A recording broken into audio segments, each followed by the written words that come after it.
Support is not nearly as easy of a role as people in the League of Legends community make it out to be. The support role is often considered to be brainless, simple, talentless, and above all an easy role to play. Now feel free to call me biased considering I'm a support main myself, but I strongly believe that support is one of the hardest roles to play in the game, given the wild amount of factors that supports are required to keep track of throughout the entirety of any given game. There's roaming, warding, objective control, lane presence, shot calling, properly itemizing, bot lane synergy, peeling, engaging, playmaking. I mean, the list of things that supports have to consider can go on forever. But given this knowledge that support can and is a difficult role to play, it's quite easy to then understand that support players can run into problems quite often. What's going on, Nasty Nation? It's Nasty, and today I'm going to be covering the most common mistakes made by support players.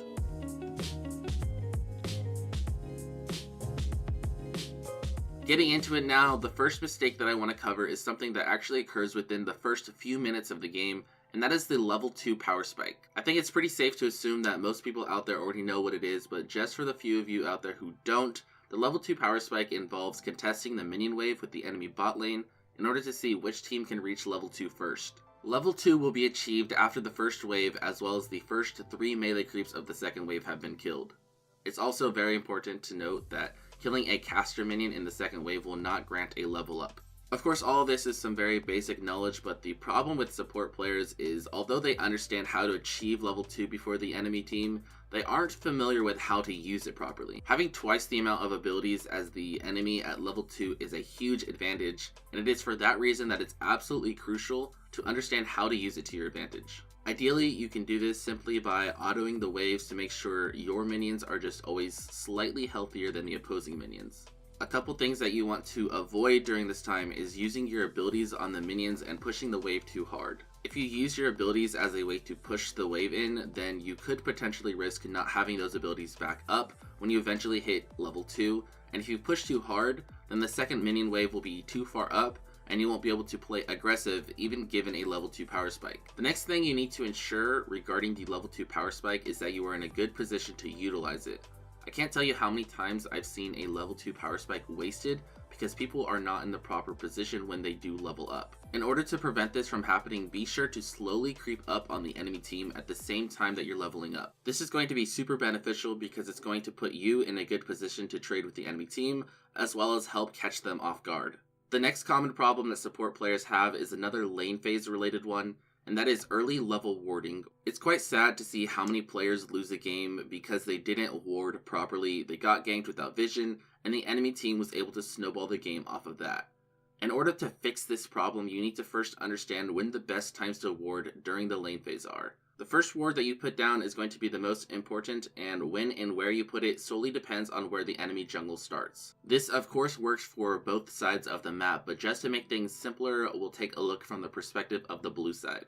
The first thing that you'll be required to do is find out where the jungler is starting. Luckily enough, solo queue players are pretty lazy when it comes to hiding where the jungler starts, so you can figure out where they are simply by watching your minimap to see which champion arrives in lane first. If you see that the enemy top laner is in lane at the same time that the minions are crashing, then you can safely assume that the jungler started bot side.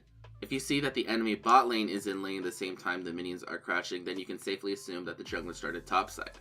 Given you now know where the jungler started, you can now tell when and where the best place to ward is. If the jungler started bot side, then you typically want to place your first ward around 330. The reason for this being is because a typical jungle path starting from the bot side of the map will often include a buff to wolves to buff route, followed by a 3-minute gank in the top side of the map.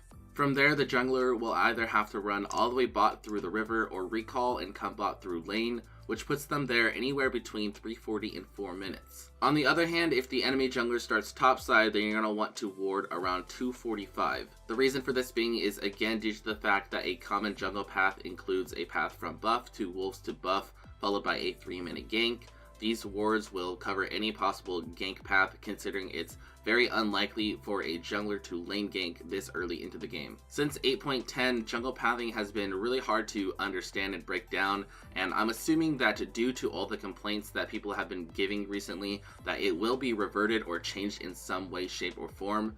But until then, I would just say it's safe to say that warding even earlier than the times I mentioned previously would be ideal, considering you're seeing a lot of Scuttle Crab fighting early game and you're seeing a lot of level 2 ganks. But again, we may have that reverted and go back to the common buff to Wolves to buff Jungle Path. It's all up in the air for now. Moving on to a problem that is more common through the mid to late game, I want to talk about something I like to call the safe zone.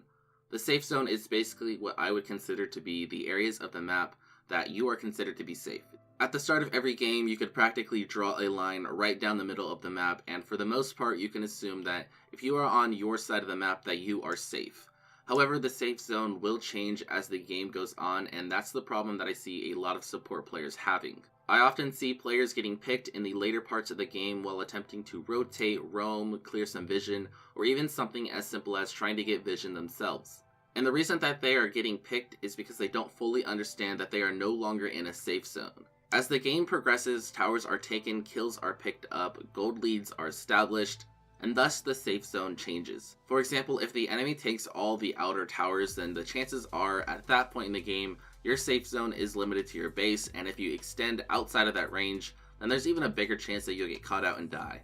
I understand that things like roaming and warding are basic aspects of playing support, but as the game evolves, you'll have to be aware of the safe zone, so you know if it is or isn't in fact safe for you to proceed with such actions. The next problem that I'll go over is actually quite easy to fix, and that is the simple fact that many support players are not playing optimally. I've seen a lot of players recently taking some pretty poor rune choices and building some items that quite frankly are not all that effective. If you're one of those people who choose runes and builds that are not optimal for whatever reason, my advice to you is just don't. You don't need to rush Frozen Heart on Thresh, and you don't need to be taking Spellbook on Soraka. There's no need to try to fix something that's not broke, so just do yourself a favor, look up the best runes and builds on ProGuides or Champion.gg, and copy whatever it is that works best. Maybe some of you at home think that this is kind of dumb advice, but trust me, there's a lot of people out there who do things exactly like this all the time, and those of them who are watching right now know exactly who they are. The next mistake that I see a lot of support players making is trying to save a teammate who isn't worth saving. I think the biggest reason that this is a common problem is because generally it's expected that supports should, at all costs, try to save their carries, even if that means sacrificing their life for the greater good. But again, this is one of those things that's only relevant 9 times out of 10. This is because sometimes there's simply nothing you can do to possibly help your teammates get out of sticky situations, and in those situations, you don't want to help them. If you see an ally who has a very slim to no chance of surviving, it's best to just leave them alone. If you attempt to save them, chances are you will end up dying with them, giving the enemy team 2 kills instead of 1. The final common mistake that I see support players making involves not understanding their role on the team. If you have watched any of my previous coaching videos, then you would have heard me ask this question multiple times, and that question is, what is your role on the team? And just about every time I ask this question, I get the wrong answer, and it's because players just straight up don't understand their role on the team. I believe the reasoning for this being is because people don't understand that the support role is not as straightforward as it may appear to be, and also because it can vary from game to game. For example, let's look at the champion Alistar. Alistar can either take on the role of engaging for his team and using his combos aggressively, or he can take on more of a peel-focused role and use his abilities to peel for his backline. Now, of course, that's just one example, but it goes the same for many other champions who have diverse kits, such as Leona, Thresh, or Bard.